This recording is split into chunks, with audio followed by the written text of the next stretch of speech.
Lyca productions Bhaskaran தயாரிப்பில் super star Rajinikanth, Amitabh Bachchan, Fahadh Fazil, Rana நடிப்பில் DJ Gnanavel இயக்கத்தில் வேட்டையன் அக்டோபர் 10 முதல் உலகமெங்கும் உங்கள் அபிமான திரையரங்குகளில். வேட்டையனின் வேட்டைக்கு ரெடியா?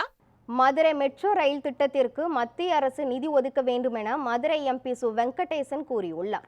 மதுரை விமான நிலையம் 24 மணி நேர சேவையை தொடங்கியதை அடுத்து உள்நாடு மற்றும் அயல்நாட்டு விமானங்களை இயக்குவது குறித்து ஆலோசனை நடைபெற்றது. தமிழ்நாடு தொழில் வர்த்தக சங்கத்தின் சார்பில் நடைபெற்ற இந்த கூட்டத்தில் விமான நிலைய அலுவலர்கள், விமான நிறுவனங்களின் பிரதிநிதிகள், சுற்றுலா நிறுவன பிரதிநிதிகள் மற்றும் தொழிலதிபர்கள் உள்ளிட்டோர் கலந்து கொண்டனர். இதில் பங்கேற்ற மதுரை எம்பி சு வெங்கடேசன் செய்தியாளர்களுக்கு அளித்த பேட்டியில் மதுரை மெட்ரோ திட்டத்திற்கு மத்திய அரசு அனுமதி வழங்கி நிதி வழங்க வேண்டும் என கூறினார். விமான நிலையம், ரயில் நிலையங்களில் பார்க்கிங் கட்டணம் வசூலிக்க இந்தி மொழி தெரிந்தவர்களை மட்டுமே நியமிக்க கூடாது என வலியுறுத்தினார். மதுரை ரயில் நிலையம் இப்பொழுது 275 கோடிக்கு புதுப்பிக்கப்படுகிறது.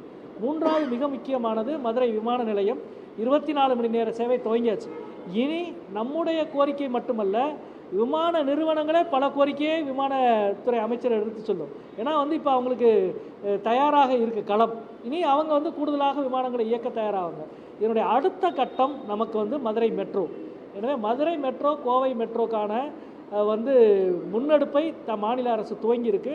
நிச்சயமாக ஒன்றிய அரசு மதுரை மெட்ரோவுக்கு உரிய அனுமதி கொடுக்க வேண்டும், உரிய நிதி ஒதுக்கீடு செய்ய வேண்டும். அடுத்த பட்ஜெட்லையாவது, நிதிநிலை அறிக்கையிலாவது மாண்புமிகு ஒன்றிய நிதி அமைச்சர் மதுரையை சார்ந்தவர்.